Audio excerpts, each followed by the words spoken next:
Yo people, it's your boy Guillyy here and we are back with the 5th episode of Movie Monday. Listen, I'm just gonna get straight into it. If you haven't seen any episodes of this series, please just go watch episode 1 or episode 2 where I explain it. But I am actually just gonna rush on to my picks for this week. So, this week I picked number 245, 199, 177, 172, and 158. So again with this week, we picked 5 movies that are in the bottom half of the top 250. And in a way, I kind of prefer that because I like seeing the slightly more obscure movies. Because, you know, once you start getting in the top 100 realm, top 50, you get those movies that you have seen before and you've seen probably quite a few times. So yeah, I was very, very happy with this selection. And yeah, let's just get straight into it. So starting off with number 245, we have Demon Slayer. A lot of you are probably thinking, isn't Demon Slayer like a series? It is, but there is a movie that comes out straight after the first season that is a continuation of it. And that is the movie essentially that I had to watch. And I had not watched Demon Slayer before. So I had to watch the whole of season 1, which is 26 episodes of 20-minute episodes. Yeah, it was definitely a while, and it is part of the reason why this video is coming out like a day or two later. But it was a good experience. I enjoyed it. I will say I did enjoy the series more than I did the movie. Because the thing is with the movie, right? I watched the whole series in subtitles. Yeah, I watched it subbed. But I couldn't find the movie subbed, so I actually ended up watching it dubbed, which wasn't great because, you know, I had familiarized the characters with this voice in subbed, of course. So when I watched it in dubbed, it slightly ruined my experience. So this is why my rating of this movie I feel like would be higher if I had watched it in subbed. Nevertheless, it was a good movie. It was great. It was even emotional at the end. It was honestly a fantastic experience. Animation with this sort of series and this franchise is absolutely unbelievable. The question I'm sort of asking myself is, would I keep watching the series just in my own time? And I am contemplating it because part of me actually wants to, because it genuinely was a good viewing experience. It was fun. It was, you know, exciting. But I'm just not sure. I just don't feel like I have the time to watch another 4 seasons of this. But like I'm saying, it was good. The movie, again, I think would have been on a higher pedestal if it was subbed. But taking all that into consideration, I'm actually going to give Demon Slayer Mugen Train a 3.5 out of 5. And yeah, like I'm saying, it could be a 4 if I watched it in sub, but I just genuinely couldn't find it. So yeah, that is my final score for it. Moving on to number 199, we have Monsters, Inc. Now, I absolutely loved this experience. I, of course, have watched Monsters, Inc. before, but not in a very, very long time. And I've always told people that I wasn't really the type of person to watch DreamWorks and Disney and all these types of movies when I was younger. So like people would often come up to me and be like, oh, like Monsters Inc. is great, Cars is great, like one of my favorite movies. And I would just be like I couldn't really relate to them on that because I hadn't watched it, or I hadn't sort of gotten myself involved in those realms, those universes at all when I was a child. So it's like the little boy in me is getting happy again because I get to experience this stuff when I'm older, and in a way I prefer it because when you're younger you don't see a lot of the more valuable life lessons to it, whereas here now I can watch these movies and obviously see the childish, goofier version that makes you laugh, but I could also see the really low-key adult details that you can relate to real life scenarios, you know. So great experience. I loved it. This movie genuinely felt like I was only watching it for about 20 minutes. Like, time absolutely flew by. I'm gonna give Monsters Inc. a 4 out of 5. Love the experience. Moving on to number 172, we have Catch Me If You Can.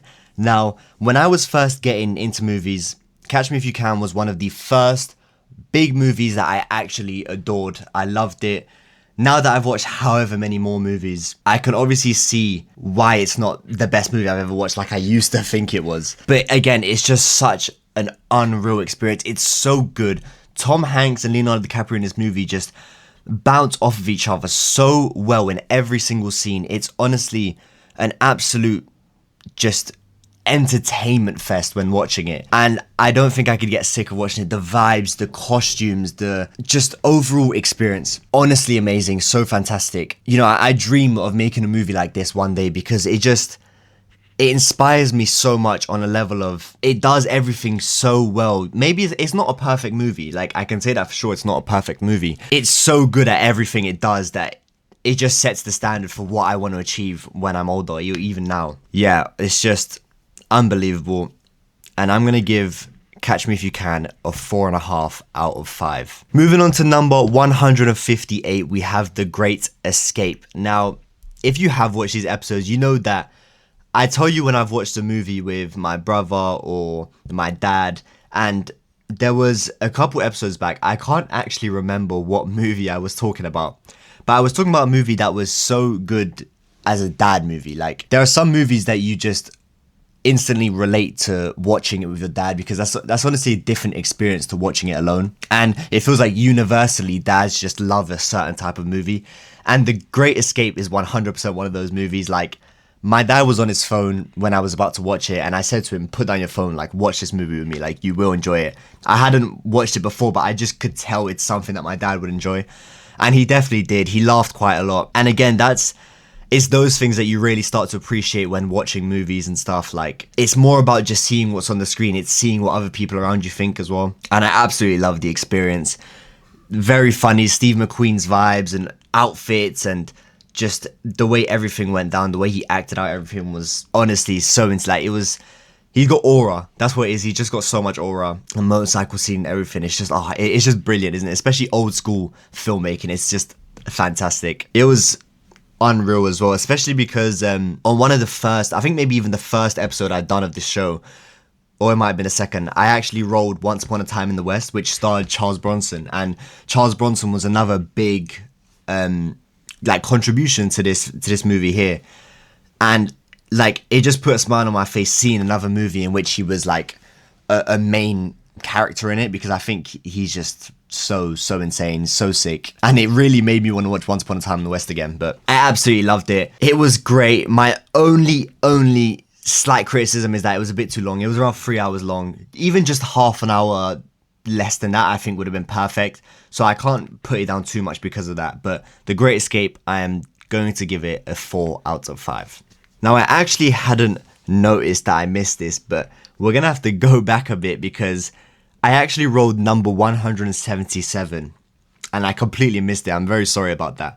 But with number 177 and the last movie of this video, I actually rolled Raging Bull. Now, this is, in my opinion, I want to say it's like, you know how you have TikTok movies, some that get edited quite a lot. Raging Bull isn't necessarily a TikTok movie, but you see it quite a lot on TikTok. And I think it's just because the camera work, the black and white, the vibes, the cinematography, like, it's all so great. And obviously Robert De Niro is just unbelievable, isn't he? Like, you put Scorsese, Robert De Niro and Joe Pesci in a movie together, you're gonna come out with something great. Not even just good, great. And Raging Bull definitely wasn't any less than great. I really thoroughly enjoyed it, especially the boxing scenes. I think for a movie that old, to have boxing scenes that I think are probably the best I've seen in any movie, and I've watched a lot of modern day boxing movies, I think Raging Bull genuinely clears in that aspect. It just seemed so, not realistic's the word, because yeah, people don't really box like that, but it seemed so like authentic, the boxing, and that really stuck with me, because in a lot of boxing things, and for example with Rocky,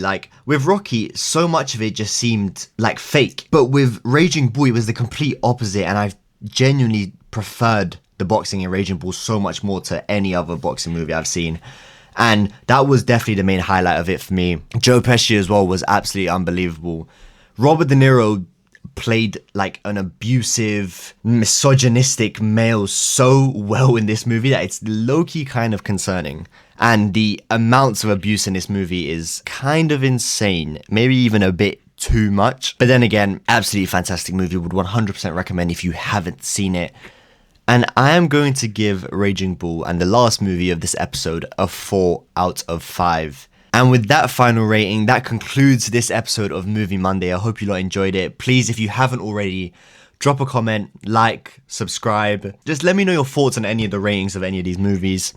and tell me what movie you're excited for me to watch and review. If you haven't followed my Letterboxd, please do. I'll plug it on the screen right here.